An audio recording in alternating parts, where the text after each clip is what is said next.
Well, hello everybody, welcome to me, your host, Christian Watson. My friends, I on this channel, I always say that this fight that I'm in, this project that I'm launching here with this YouTube channel, with my podcast, Pensive Politics, which happens every 2 p.m. Eastern Standard Time, weekends, by the way, Saturday and Sunday, you should watch it live on this channel. My project and my aim with these projects is not to get bogged down in personality. But unfortunately, there are far too many personalities that are taking down the conversation with them, the political conversation in this country, in America, and around the world, which means that I have to deal with them. Henceforth, Miss Joy Reid. For those of you who are unfamiliar, how could you not be familiar with this crown jewel of reason and this paragon of virtue and sober-mindedness? Miss Joy Reid hosts a weekday show over at MSNBC, a cable network, which is known for being a spokesperson, an unofficial spokesperson for the Democratic Party. And she also has the Reidout blog, which her employer hosts on their website, in which a variety of contributors write about social, cultural, and political issues. And Joy Reid is known for saying some pretty incendiary, inflammatory, emotional, and just plain baseless things in order to score some wins against people on the right. Now, I've avoided talking about this woman because ultimately the conversation is not about this woman. It's about her ideas. And I want all of you to think like this.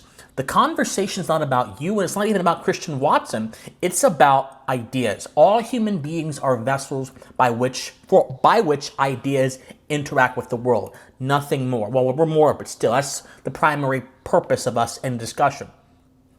And her ideas, my friends, are quite horrid. And I could go, this video would be very, very long if I went down all of her ideas.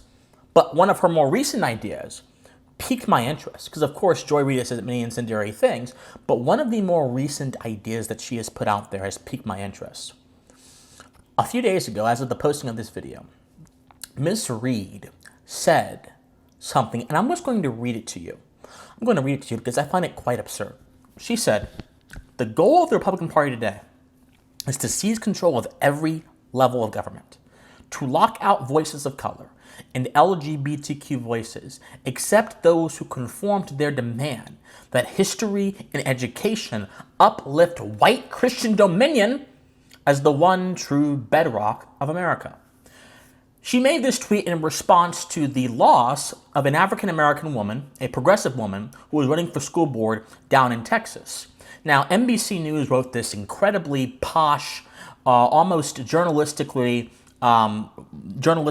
poor piece about this woman, painting her as a hero because she was black and she was fighting against Republicans who want to get rid of critical race theory in education. And she basically said that her loss is endemic to the fact that Republicans want white Christian dominion. She continued, "This Dominionism, this white Christian nationalism is cultish, sometimes violent, ugly, and cruel. It has swallowed the Republican Party whole. It dominates the Supreme Court, and it's rolling over our state legislatures, school boards, Congress, and governors' mansions." She continued, "We're all about to lose so many rights so fast, most people won't know what hit them until it's too late. Fascism isn't a game, y'all. It's real, and it's in America, sometimes dressed as kooky personality cult or carrying a Confederate flag, and not enough people are fighting it." She added, "The first casualty will be women who are about to find out what big government really looks like thanks to the Christian nationalist majority on the Supreme Court and the Republicans who are licking their chops at taking over the House and especially the Senate." We can presume that if the lady who lost in Texas was a black Republican, Miss Reid would not make the same argument. Her argument is based on the condition, a few conditions actually, based on the condition that the campaign against this school board candidate was itself steeped in racism. There's no evidence to suggest that. Or that a black woman losing an election is itself a racist act. Now, if you understand the progressive paradigm, perhaps it is a racist act if black people disproportionately lose things or whatever, but that's not even what's being invoked here. Reid's statement has no basis in empirical or observable reality. It is instead seeped in emotional platitudes. And as Christopher Hitchens said, that which can be asserted without evidence can also be dismissed without evidence. Watson's razor, what I say, is any moral claim, because she's also making a moral claim here, that can be asserted without moral justification, can be dismissed without any due consideration. However, my friends, that wouldn't further the conversation. That would simply allow me to keep you in your silo, assuming you agree with me or you don't agree with me, keep you in your silo so you can just hear someone say something nasty about Joy Reid. Again, this is not about Joy Reid. This is about the ideological, intellectual malpractice she is committing in front of us. She mentioned Dominionism. White Christian Dominionism, and many of you may not know what that is. So I have constructed a nice little graphic on my whiteboard to demonstrate to you what that might mean. Let's go over to it. All right, my friends, so Dominionism. Dominionism is essentially a belief typically based in the fringes of Christian ideology that believes that society and the government is destined for Christian rulership. Now, there's a few branches of Dominionism here. There's the sort of what is called by some scholars the kingdom now Dominionism, which are basically people who subscribe to Pentecostal or charismatic ideologies and who view themselves as spiritual warriors fighting to take the keys that Satan allegedly took from the world to hand them back to Christian rulership. Then you have the Reconstructionists who are a little bit more grounded and just want to establish a Christian rule in the nation. Now, there are some contemporary examples of Dominionism. You have the moral majority of the 1980s. Think Jerry Falwell Sr., think Pat Robertson. They were all pushing society into their version of a Christian direction. Then you have the Catholic integralists of the contemporary age. Catholic integralists are basically a subset of Catholics that believe that America should be a Catholic theocracy. So think Adrian Vermeule, who is a big leader of what they call the post-liberal right. Post-liberal being a movement that rejects America's Enlightenment roots, rejects John Locke, rejects individualism, and wants to establish a sort of collective rulership. And so, again, you have characteristics. You have more charismatic here for the kingdom now and the more traditional here for the Reconstructionists. But essentially what Reid is saying is that a majority of Republicans want to establish a theocracy in this country, and they also want to implant Christian values onto everybody else. And there is a clear fallacy with this idea. Dominionism is not merely a feeling. It is not merely a distant goal. It is a very particular thing which relates to a very particular interpretation of the Bible. And many Republicans may be Christian, but you would be very hard pressed to find a single Republican that actually wants to establish an actual theocracy on a federal level or even a state level. Yes, you'll have Republicans who are definitely more traditional, but the flavor of the month right now, or the flavor of the season right now in the Republican Party is the MAGA movement. And the MAGA movement is incredibly inclusive, has people from every race, by the way, and Trump's administration had people from every race and every single background, and they are more so concerned about economic issues. And to the extent that they care about social issues, they care about preserving what they believe to be America's rich identity by controlling the flow of people coming into the country, by protecting what they would call protecting jobs. Again, these are just a description of what they believe. I'm not endorsing, nor am I disapproving of these ideas. But the point is, Dominionism is very particular, it is specific, and it is very fringe, and it is very niche.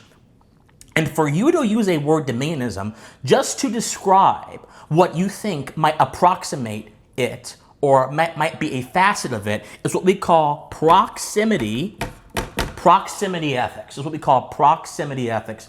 Proximity ethics is when one person or a group of people or whatever make moral judgments off the basis of what something is associated with as opposed to what the actual thing is. So it is easy for Reid to use her proximity ethics to say, you know what, Republicans in Congress are Christian, therefore they are using their values to dictate things to all of us. The Supreme Court justices are Christian, and therefore they're trying to implant their values upon everybody else. Again, without actually considering the content of their actions, without actually considering why the justices actually struck down or going to strike down Roe, without actually reading Alito's reasoning, without actually understanding pure ideology, without actually getting down in the depths with it.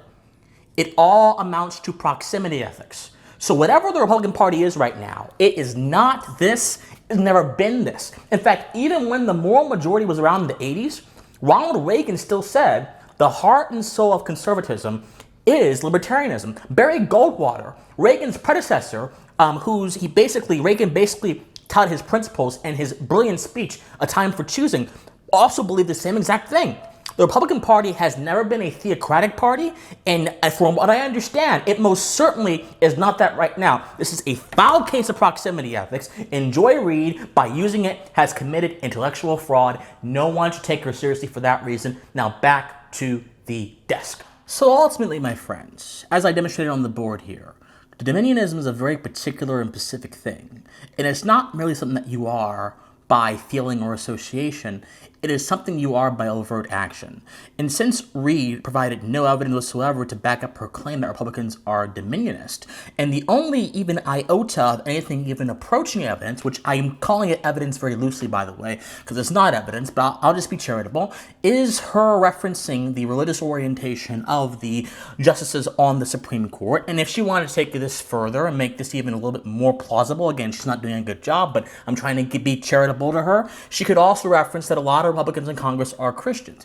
But simply because you are a Christian does not mean everything you do in Congress or institution or in life follows from your Christian beliefs or your Christian ethics. But also, if that is the case, that they do, what Christian beliefs and what Christian ethics? Christianity typically has a few firm foundational principles, but as a matter of practice, there's all different kinds of ways to practice the religion. There's Methodists, there's Baptists, there's Catholics, there's Eastern Orthodox, there's Lutherans. There's so many denominations that it is almost impossible to quantify beyond belief in the divinity of Christ what it is to govern something with Christian ethics. There's a lot of different interpretations. Some are correct, some are not. But Reid has not done the intellectual work to establish what she's talking about. She's merely making a generalization and then trying to use prejudice, proximity, and association to slander the names of anyone who may have been against this candidate that she was talking about in Texas and who want to protect the right to life. If you ask me, not only is this lazy argumentation, this is sophistry that stinks to the highest degree. People like Reid are not people who are interested in having a serious political conversation based on principles and observable reality, but rather they are interested in peddling mistruths to their base, rousing people up so they can get more clicks, get more viewers, and ultimately stroke their ego. Well, my friends, I'm not here to entertain you. I'm here to try to edify you. And the entertainers like Joy Reid need to step aside and get a grip, because clearly they have lost any ounce of comprehension they've ever had of reality. I can't speak to everyone, but I can certainly speak to Miss Reid. And if she really believes Republicans are dominionists, man, she has a lot of learning to do. Think on it. My friends, I love you guys so much. If you love me, please support me on Patreon, patreon.com/officialcwatson. Please donate to my PayPal, officialcwatson@gmail.com. Come to my locals community, christianwatson.locals.com, or join my Discord, which is in the comments down below. Please be sure to like this video, subscribe to this channel, share this video. This message is dynamite. Get it out there. My friends, I love you guys so much, and please stay pensive. Bye, guys.